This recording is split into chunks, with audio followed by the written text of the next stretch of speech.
ಹೀಗೆ ವಿಧಾನಸಭೆ ಕಲಾಪದಲ್ಲಿ ಆರ್ಎಸ್ಎಸ್ ಗದ್ದಲ ಮುಂದುವರಿತು. ಕಲಾಪದಲ್ಲಿ ಮೋದಿ ಪಾಕ್ನ ನವಾಜ್ ಫೋಟೋ ಪ್ರದರ್ಶನ ಮಾಡಲಾಯಿತು.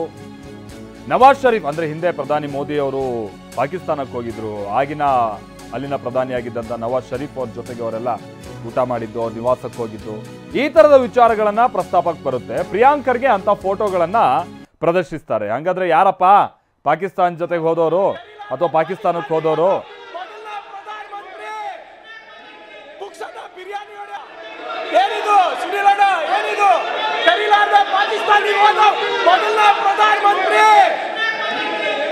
ಬಿರಿಯಾನಿ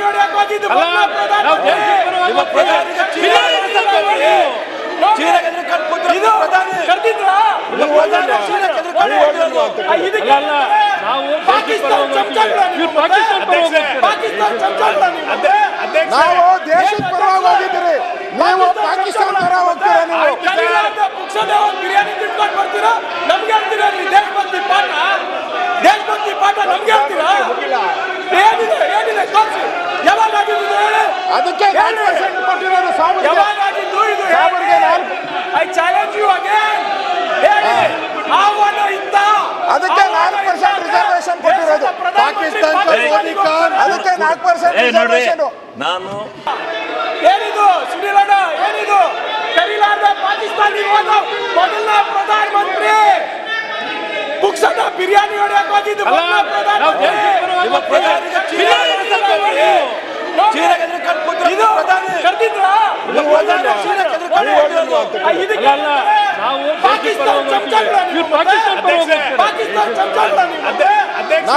ದೇಶದ ಪರವಾಗಿ ಹೋಗಿದ್ದೀರಿ, ನೀವು ಪಾಕಿಸ್ತಾನ ಪರ ಹೋಗ್ತೀರಾ? ನೀವು ಪುಕ್ಸದ ಬಿರಿಯಾನಿ ತಿನ್ಕೊಂಡು ಬರ್ತೀರಾ, ನಮ್ಗೆ ಹೇಳ್ತೀರಾ ದೇಶಭಕ್ತಿ ಪಾಠ? ದೇಶಭಕ್ತಿ ಪಾಠ ನಮ್ಗೆ ಹೇಳ್ತೀರಾ? ಏನಿದೆ ಏನಿದೆ ತೋರಿಸಿ. ಯಾವಾಗ ಆಗಿದ್ದು ಹೇಳಿ? ಅದಕ್ಕೆ 4% ಕೊಟ್ಟಿರೋದು ಯಾವಾಗ ಆಗಿದ್ದು ಇದು? I challenge you again. ಹೇಳಿ ಆಹ್ವಾನ ಇತ್ತ. ಅದಕ್ಕೆ 4% ರಿಸರ್ವೇಶನ್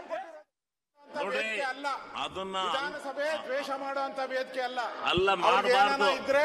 ಹೀಗೆ ವಿಧಾನಸಭಾ ಕಲಾಪದಲ್ಲಿ ಮತ್ತೆ ಈ PFI, ಪಾಕಿಸ್ತಾನ, RSS ಈ ವಿಚಾರವಾಗಿ ನಡೀತಾ ಇರುವಂತಹ ಕದನ ಮುಂದುವರೆದಿದೆ. ಪ್ರಿಯಾಂಕ್ ಖರ್ಗೆ ಅವರು ಈ ಫೋಟೋ ಪ್ರದರ್ಶಿಸ್ತಾ ಇದ್ದ ಹಾಗೆ ಈ ವಾದ ಪ್ರತಿವಾದದ ಒಂದು ಕಾವು ಕೂಡ ಹೆಚ್ಚಾಯಿತು. HK ಪಾಟೀಲ್ ಕೂಡ ಇದಕ್ಕೆ ಸಂಬಂಧಪಟ್ಟಂಗೆ ಕೆಲ ಸಂಗತಿಗಳನ್ನ ಪ್ರಸ್ತಾಪ ಮಾಡ್ತಿದ್ದಾರೆ.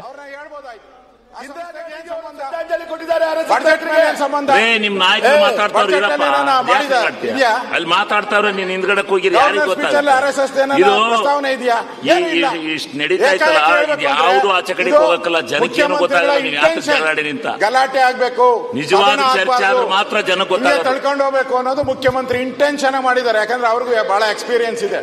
ಆ ಎಕ್ಸ್ಪೀರಿಯನ್ಸ್ ಮೇಲೆನೆ ಈ ಸರನ ನಡಿಬಾರ್ದು.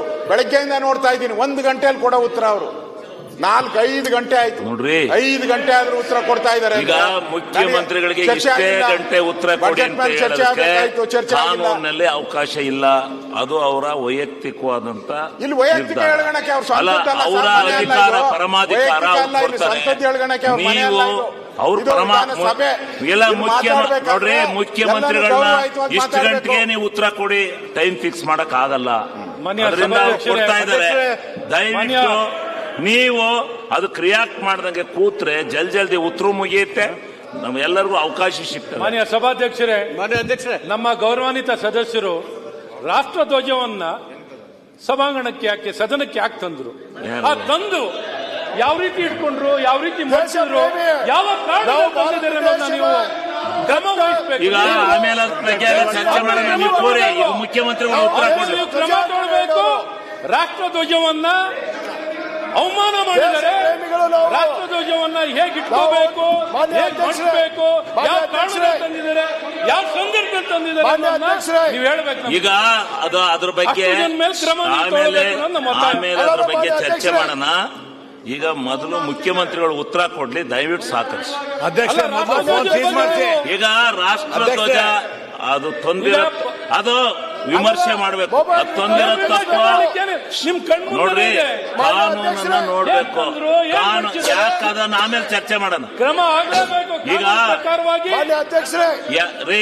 ಈಗ ಇದೇ ಸದನದಲ್ಲಿ ಹಿಂದೆಲ್ಲ ರಾಷ್ಟ್ರಧ್ವಜವೂ ಬಂದೋಗಿವೆ, ಪಾರ್ಟಿ ಧ್ವಜವೂ ಬಂದೋಗಿವೆ, ಎಲ್ಲಾ ಧ್ವಜಗಳು ಬಂದೋಗಿವೆ, ಎಲ್ಲರೂ ಕೂಗಿದೀವಿ, ಎಲ್ಲರೂ ಮಾಡಿದೀವಿ. ಬಿಟ್ಬಿಡಿ ಕಥೆಯ. ಈಗ ಸದನ ನಡೆಯಕ್ಕೆ ಅವಕಾಶ ಇವತ್ತು ಅವ್ರ ಮೇಲೆ ಕ್ರಮ ತಗೊಳ್ಳಿ, ಆಮೇಲೆ ತಗೊಳ್ಳೋಣ ಅಂತ ಕ್ರಮ ವಹಿಸಿ